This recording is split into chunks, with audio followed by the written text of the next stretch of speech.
Tonight we begin with a story of rising tides and rising power in the South China Sea. Imagine a small Filipino fishing boat bobbing in the West Philippine Sea, suddenly shadowed by a massive foreign Coast Guard vessel, a tense standoff that's become all too common. But now, a new silhouette is emerging on the horizon, a symbol of change and sovereignty. The Philippines, a nation of over 7,000 islands, is drawing a new line in the water. This is the story of a nation determined to protect its territory and people against overwhelming odds. The government has finalized a $550 million deal to acquire 2 state-of-the-art frigates from South Korea's HD Hyundai Heavy Industries. This is one of the most significant defense acquisitions in the nation's history, signaling a new era for the Philippine Navy. For decades, the archipelago relied on aging, second-hand vessels. Now it's stepping boldly into the 21st century.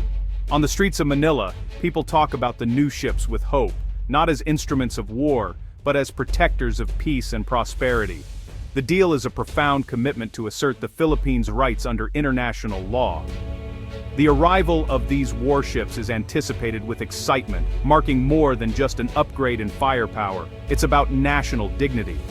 Filipino fishermen have long reported harassment in their traditional fishing grounds, with the Coast Guard and Navy often outmatched. These new frigates are designed to change that, promising a future where Filipino vessels can navigate their own waters without fear.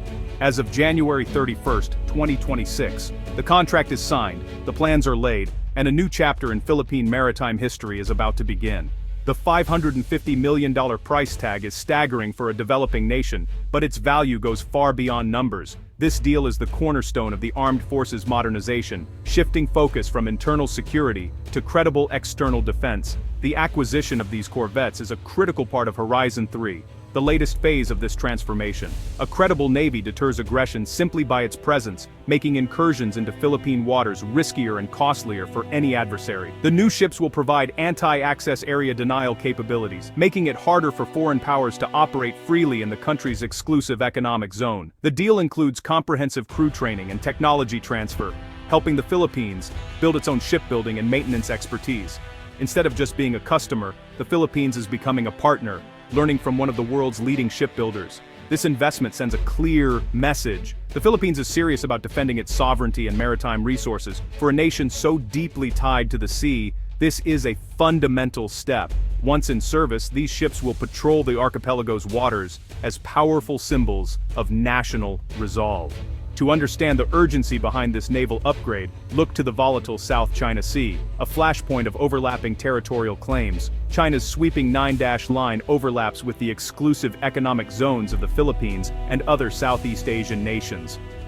Despite a 2016 international ruling in Manila's favor, Beijing has built artificial islands and deployed military assets, escalating tensions.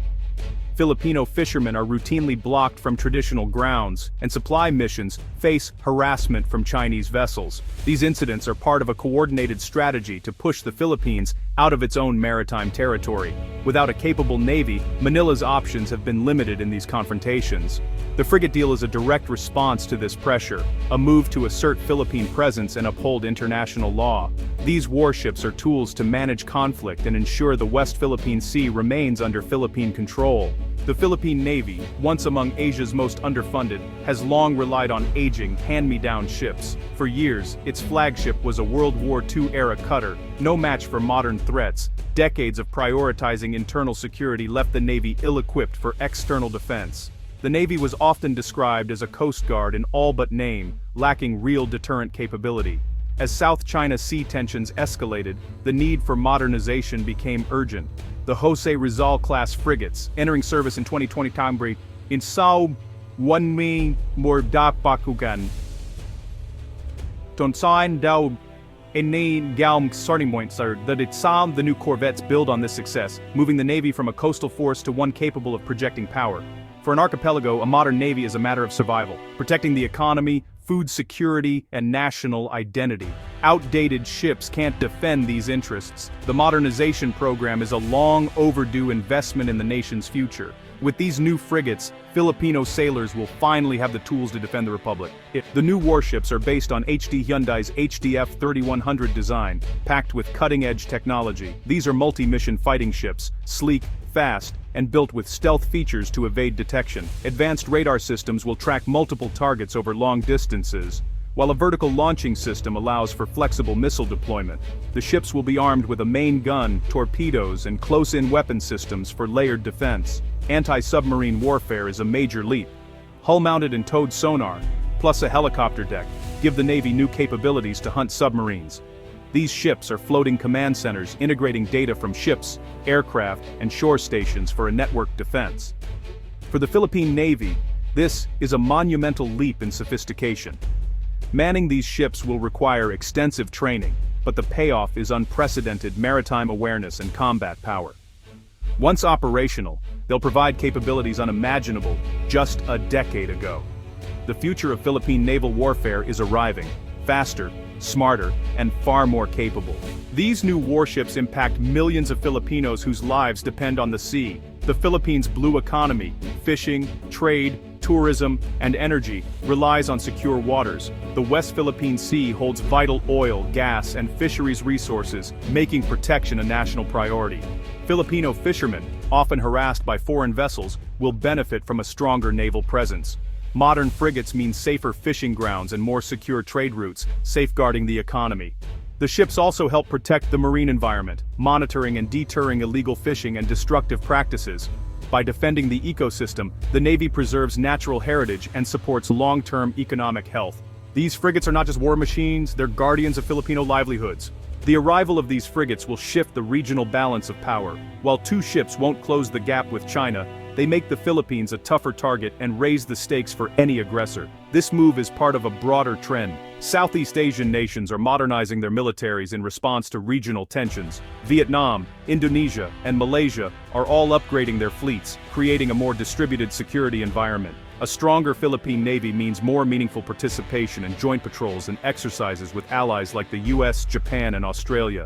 These partnerships are vital for regional security and collective defense. The frigates become not just national assets, but regional ones, contributing to a network of nations upholding a free and open Indo-Pacific.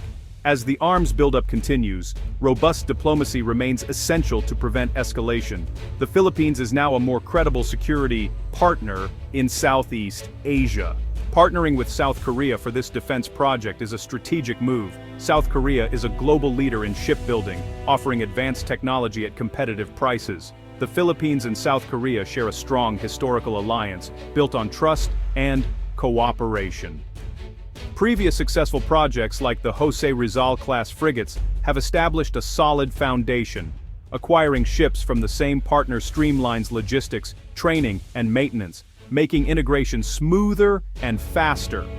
South Korea's own security challenges mean its technology is practical and battle-tested. This partnership strengthens diplomatic ties and regional stability, independent of great power rivalry. For the Philippines, it's a smart business and geopolitical decision, enhancing security and independence. The acquisition of these warships marks a defining moment for the Philippines. They are more than hardware, they're a shield for the archipelago, protecting sovereignty, economy, and livelihoods. In the South China Sea, these ships deter conflict by making aggression costly. Integrating such advanced platforms will be a challenge, but it's a necessary one. For too long, the Philippines lacked the means to defend its waters. Now the playing field is leveling. The frigates give diplomats leverage and leaders more options than protest alone. They reinforce the Philippines' commitment to a rules-based international order and the 2016 arbitral ruling. These ships will patrol the West Philippine Sea, upholding freedom of navigation and regional stability. Ultimately, this investment is about peace, secured through strength and resolve. As these new guardians join the fleet, they carry the hopes of a nation determined to chart its own course.